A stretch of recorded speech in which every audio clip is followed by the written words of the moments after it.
Atenção! Começa agora uma teleaula de Geografia do Ensino Fundamental. Você vai assistir a teleaula de número 14. Bons estudos!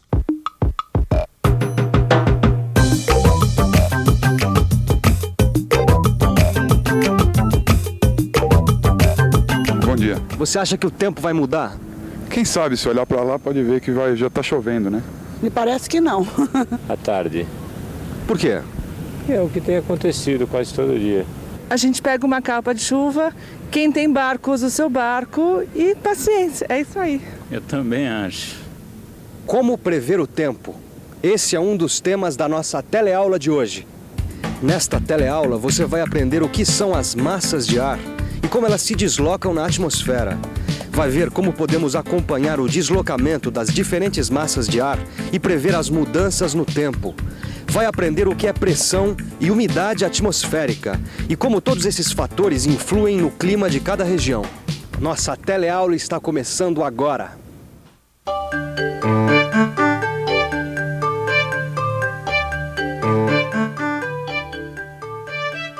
Deu pro senhor olhar aquela planta da casa que eu rabisquei? Claro! E parabéns! Você planejou a locação da sua casa no terreno de forma que ela vai receber a luz do sol pela manhã e terá a mais ampla ventilação possível. Não dá pra esquecer que a gente vive num clima tropical, né, senhor Macedo? E com todo mundo ajudando, se o tempo não virar... Virou. Virou. Sinto muito, José. Mas você e a sua turma não vão poder começar a construção nesse fim de semana. Mas que azar! Que azar! Tava tudo combinado.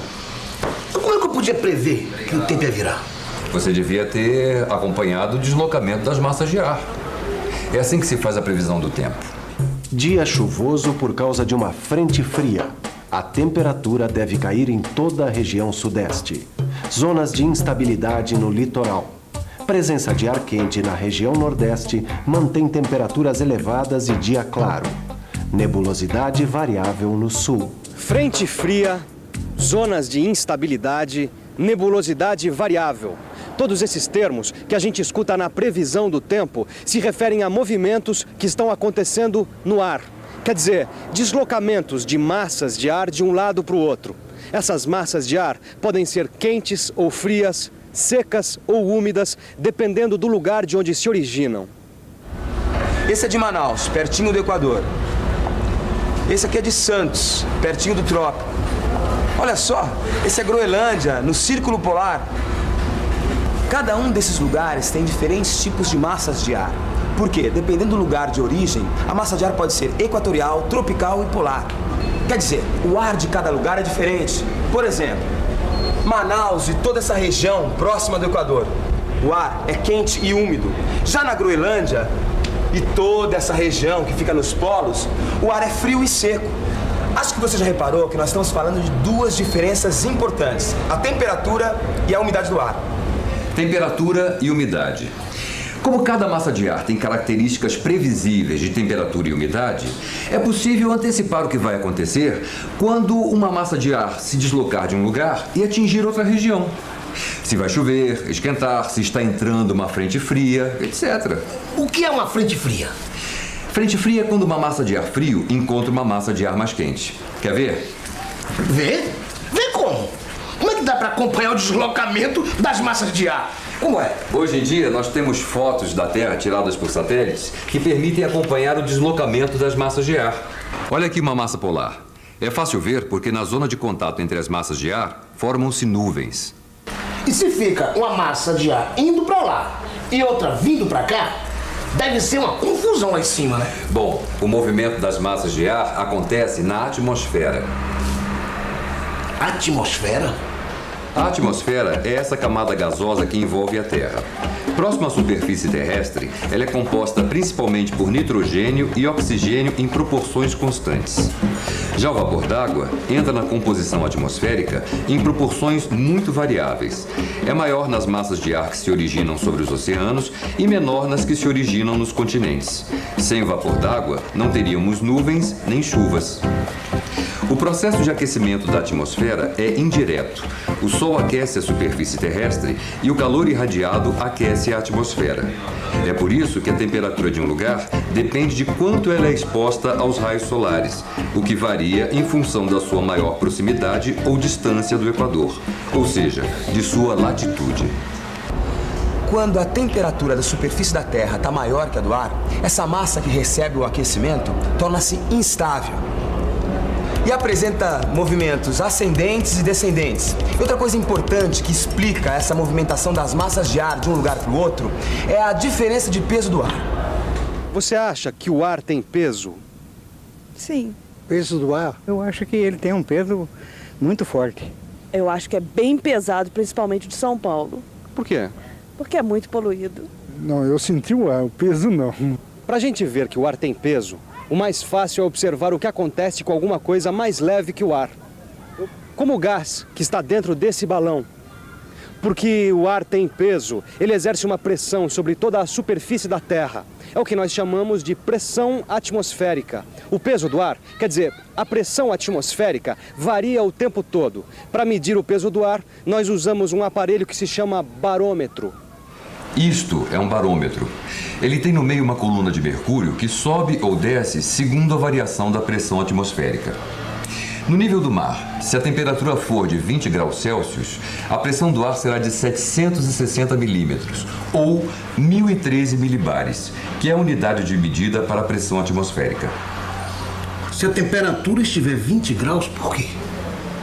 A temperatura tem alguma coisa a ver com o peso do ar? Tudo a ver. A pressão atmosférica varia com a temperatura.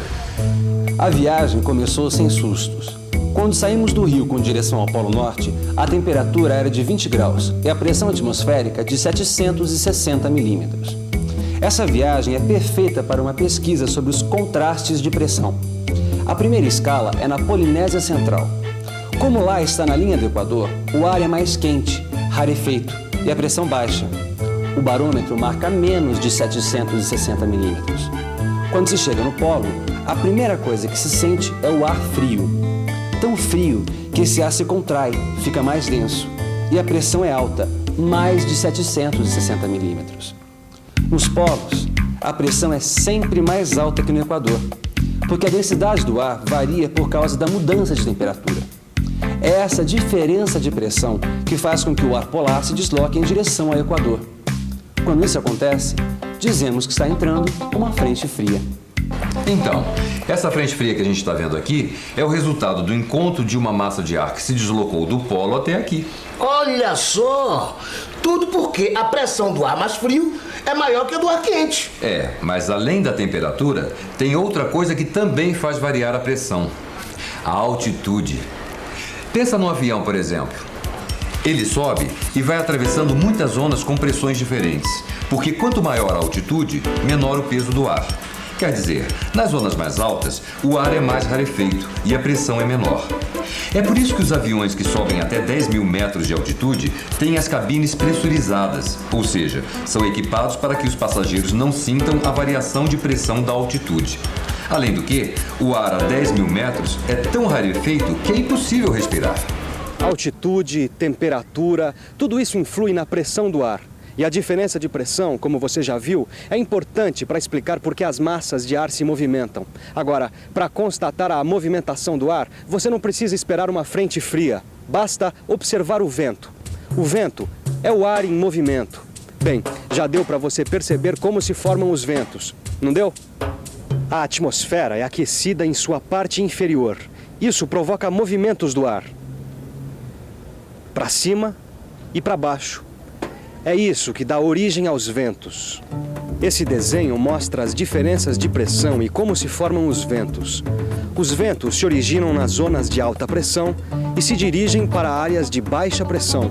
Ventos de quadrante norte a sudoeste e umidade relativa do ar de 90%. A umidade relativa do ar está alta, 90%. Sabe o que isso quer dizer?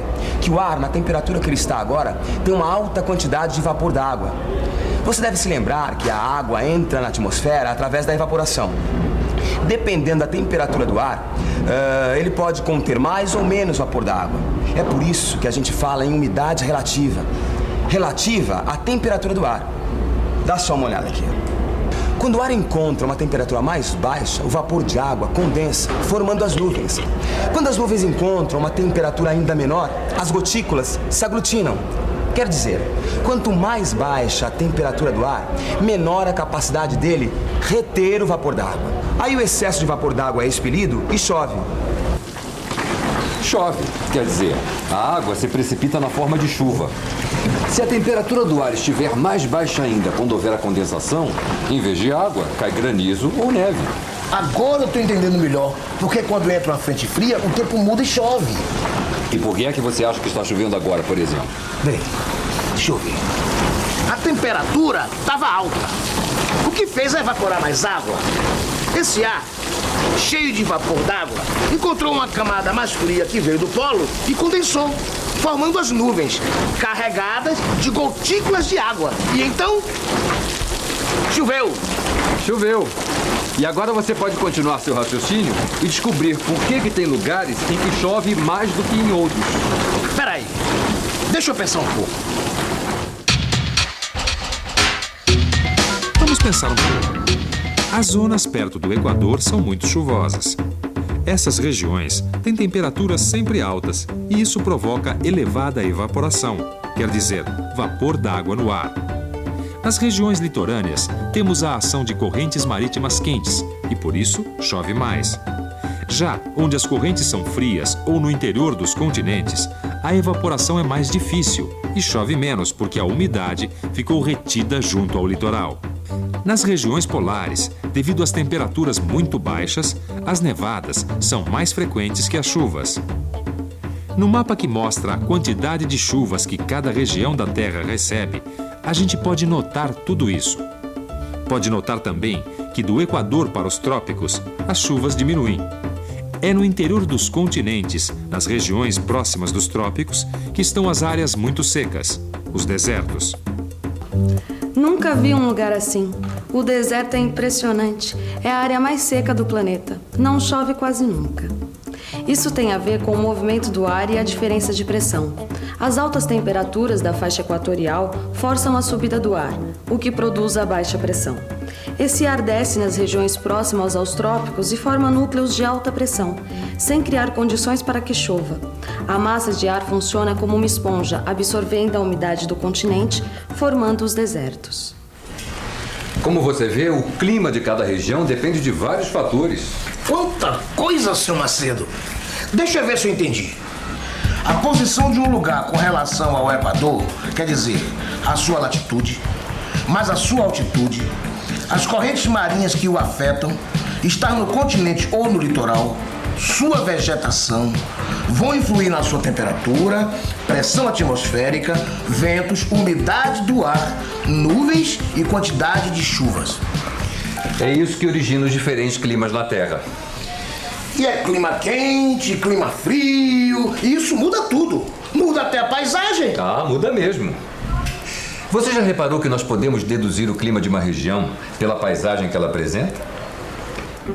Sair da Amazônia direto para a Europa foi como chegar em outro planeta.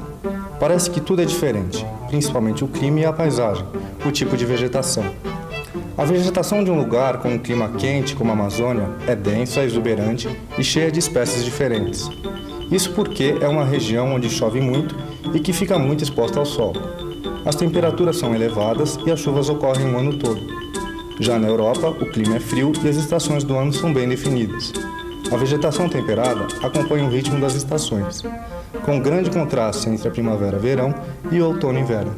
O clima influencia a vegetação e a vegetação influencia o clima. E como nós já vimos, as massas de ar também são muito importantes na definição do clima. Bem, tudo isso vale a pena ver de novo. Vamos revisar? E atenção, se liga aí que é hora da revisão. Na teleaula de hoje, você aprendeu que as massas de ar são grandes volumes de ar que apresentam características de temperatura ou umidade constantes. Viu que as massas de ar podem ser equatoriais, tropicais e polares. Aprendeu que as diferenças de temperatura e pressão influem no movimento dessas massas e que uma frente fria é o encontro de uma massa polar com uma massa tropical. Viu como se originam os ventos e como é possível prever o movimento das massas e as mudanças no tempo. E que a previsão do tempo pode ser feita através das fotos de um satélite, acompanhando o deslocamento das massas de ar.